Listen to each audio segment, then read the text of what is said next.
Thank you. So, hi, ICFP. Any of you still awake? Yeah, I hope so. So, since this is ICFP, I think many of you like type systems and proof assistants. And in particular, we like them because they allow us to offload much of the boring reasoning we do about our programs and proofs and just focus on the interesting bits. But in order to do that, we have to trust that the type checker really checks what it's supposed to check, right? So, however, I have a very hard question to ask. Namely, is this trust based on science or is it based on faith? So, let me try to explain what I mean with this question. So, typical type system or proof assistant looks a bit like this. So you actually have two languages, a service language and a core language. And there is, well, the service language has lots of cool features which are then translated away to the core language by something called elaboration. And so the core languages, these are often studied in great detail over decades. They change very little, and we are justified, I think, to say we can trust them. So these, I would say, are definitely a part of science. On the other hand, this elaboration is often, in the case of Agda, for example, it's just a bunch of very messy imperative-style Haskell code, and it's not really clear what it's even supposed to implement. So I would say our trust in this is mostly based on faith. So also note that even if you're working in a language like Coq, where you have a core language which maybe you trust this core language to double check all the results produced by elaboration, you still cannot trust this completely, since elaboration could just translate all your propositions to the empty type, or to the trivial unit type, and then all proofs to trivial proof of this proposition. So we really do have to trust the elaboration as well as the core language. Right. So what's the goal of our paper? Well, it's to take, a very small part of this big and messy elaboration process and turn this from faith into science. So let me go into some more details. So in particular, as the title suggests, we're talking about elaboration for pattern matching. And so pattern matching in the surface language, this looks like a list of clauses, equalities called clauses. And in the core language, this looks usually like primitive eliminators. And then the elaboration process goes actually in two steps here. So first, these clauses are translated to an intermediate representation called a case tree, which are then translated further to the primitive eliminators. So this second step of the process has had a lot of attention in the past.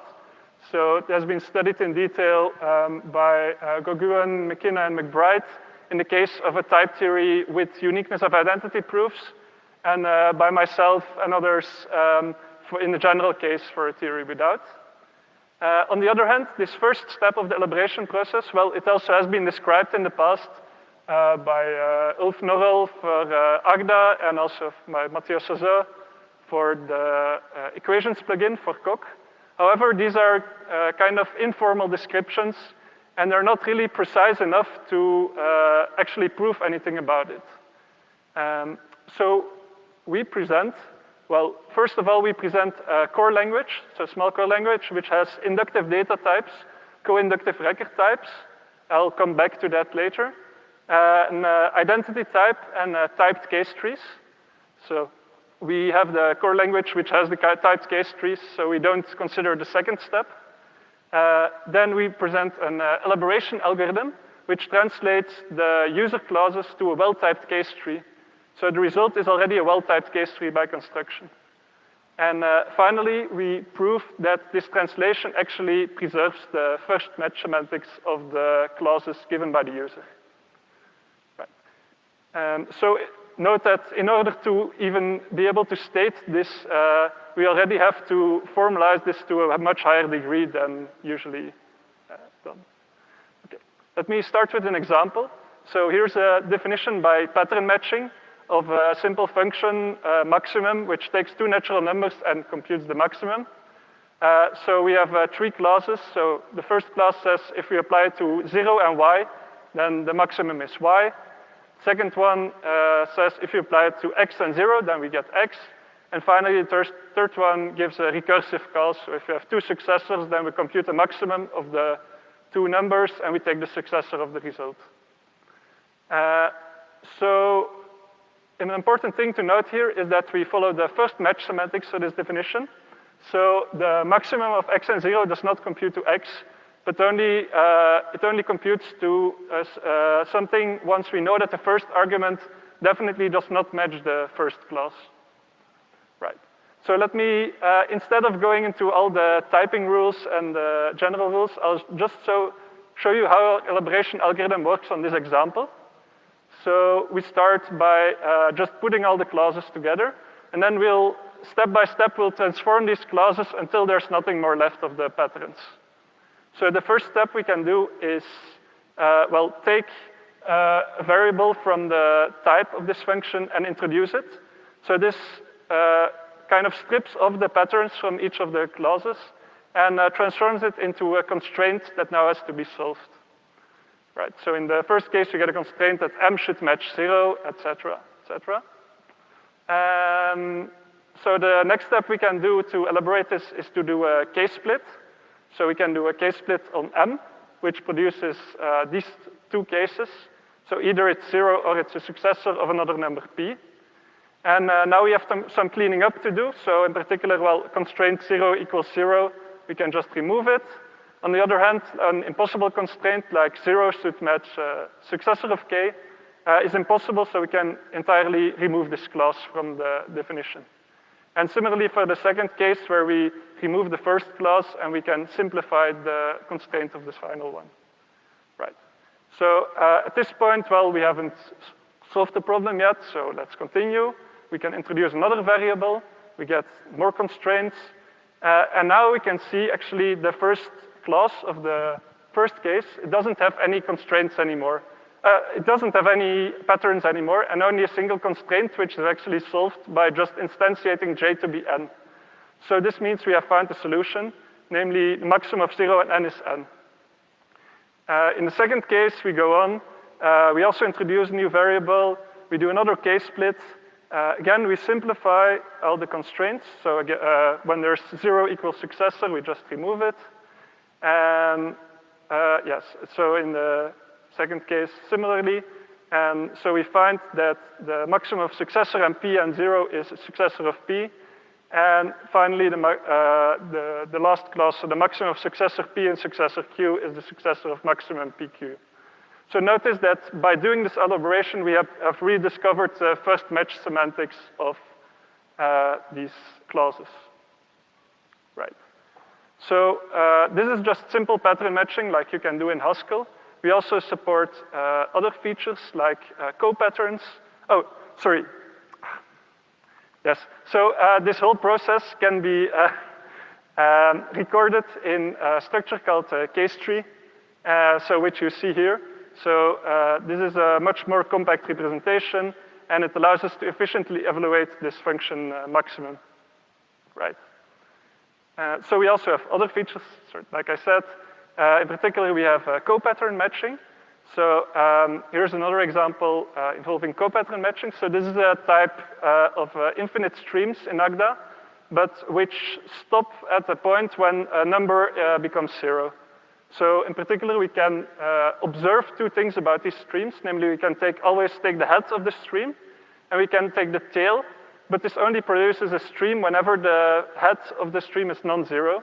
So in other words, when we can provide number m, which is the success, well, for which this number, the head is the successor of this number, right? And then we can use copattern matching to define elements of this stream type.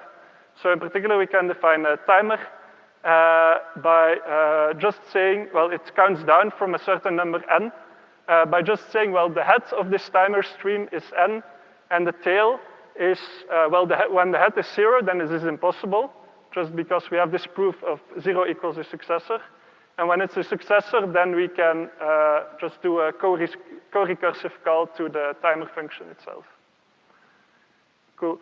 So I won't show you the whole elaboration process for this timer function, but I'll show you the case tree. So in particular, we get some new constructions here.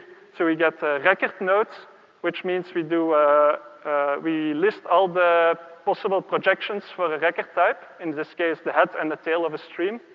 And we also have this special match on the reflexivity constructor of the identity type. And in particular, so we actually need to annotate this match with an extra row, which is a substitution, which is necessary because matching on the reflexivity constructor can instantiate some variables. In this case, the variable n prime is instantiated to be n. And this is actually what allows us to, well, what causes the recursive call to timer to be well-typed. Good. So now I can maybe show you the surface language of our paper in general. So we have data declarations, we have record declarations, which are considered to be co-inductive record types. And finally, we have definitions by dependent pattern matching. And so these definitions consist of lists of clauses, which can either be regular clauses or impossible clauses. And the patterns of each clause can be either, a regular pattern, which are variables, constructors, special reflexivity constructor, and then these two special other patterns that we need for dependent pattern matching, or they can be a projection, which means that we're doing co-pattern matching. And then in our core language, instead, we get case trees. So these are the possible constructors for case trees. So we get lambda, which introduces a new variable.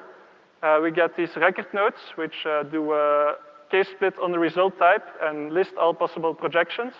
And then we have the regular case split on a data type, which lists all the constructors applied to free variables, and the case split on the identity type, which has a single constructor reflexivity.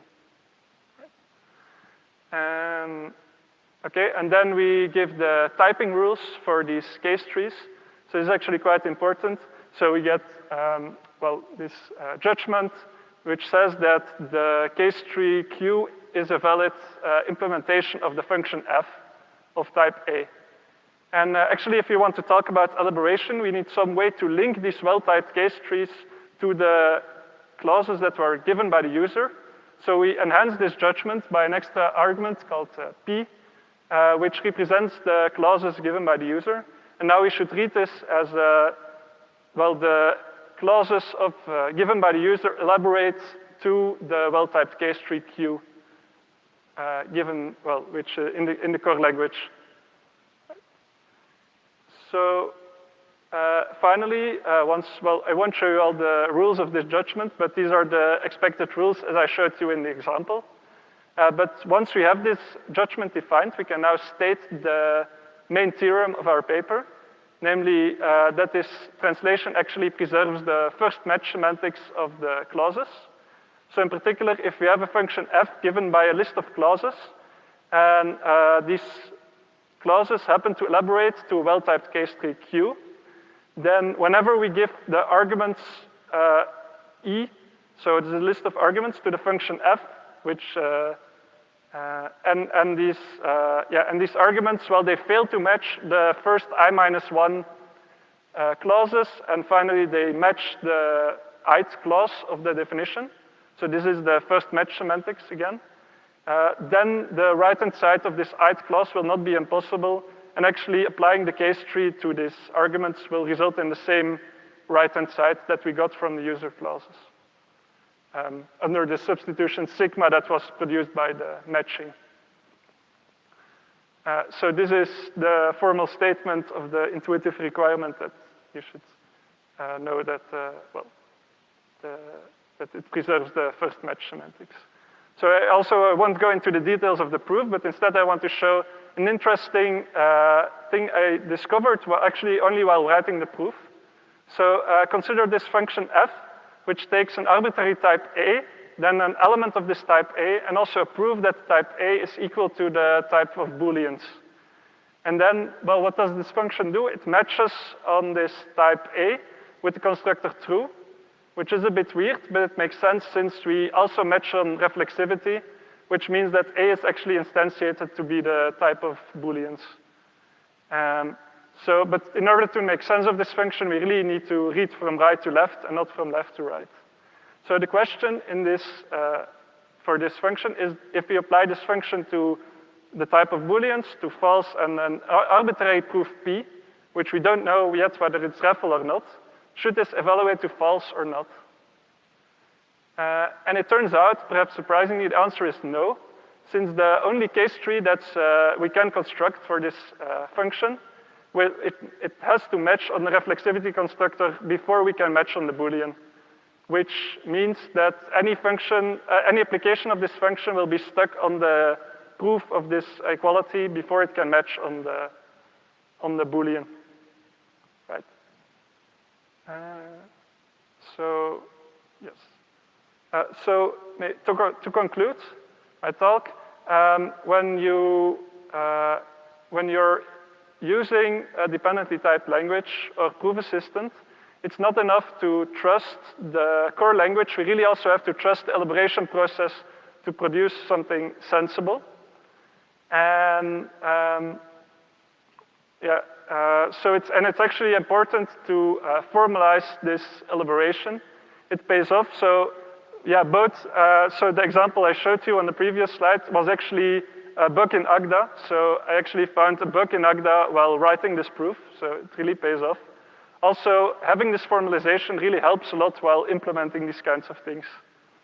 And finally, well, this was only a very small part of the elaboration process that we formalized. And I would love to do this to bigger parts of the elaboration algorithm as well. So let's work together on a formally verified type checker for dependent types. Right. I see that I have a few more seconds left, which is great since I can make a bit of advertisement also for the 28th Agda Implementors meeting, which is a meeting not just for Agda implementers, but also for anyone who's interested in working on, in, or around Agda. And this will be actually in 2 weeks already, 2.5 weeks in Nottingham. So if you're interested to come, then take a look at the wiki. And we're always happy to see new people. So thank you.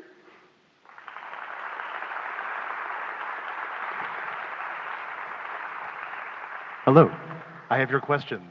Okay.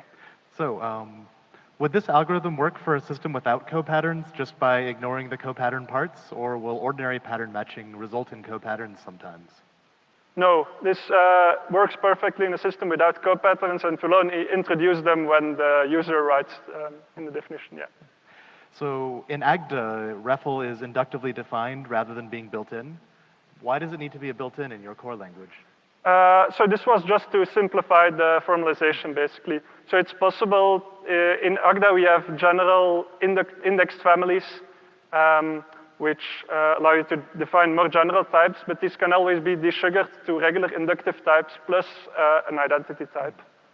So there's no loss in expressivity, just, well, it's a bit less convenient perhaps, but this was necessary to complete the formalization. Yeah. Are there any similar pitfalls in trusting the output of a pretty printer that there are to trusting the output of an elaborator? Yes, certainly, since, well, whenever you have some error message, well, you trust that the thing that pretty printer says there makes sense, or that's in the error message. So yeah, definitely. I think this is also an important thing, actually. It should be formalized as well. What about inspecting these case trees directly? They seem like a very nice syntax for understanding the inner workings of a function and perhaps why it's getting stuck when people wouldn't think it was getting stuck, or yes. Is that a feature that Agda has or will have? Yes. So, funny story, I gave an earlier version of this talk in Stockholm, and Per Martin Löf was there, and he asked me almost the same question. So, yes, so it would be interesting indeed. there is, I think, if you enable the right debug output, you can already see them in Agda, but it would certainly make sense to maybe have a nicer way to view these things, yes. It's a good idea. So if there's an inductive characterization of elaboration, is there a decision procedure to check that it's been done right? Decision procedure.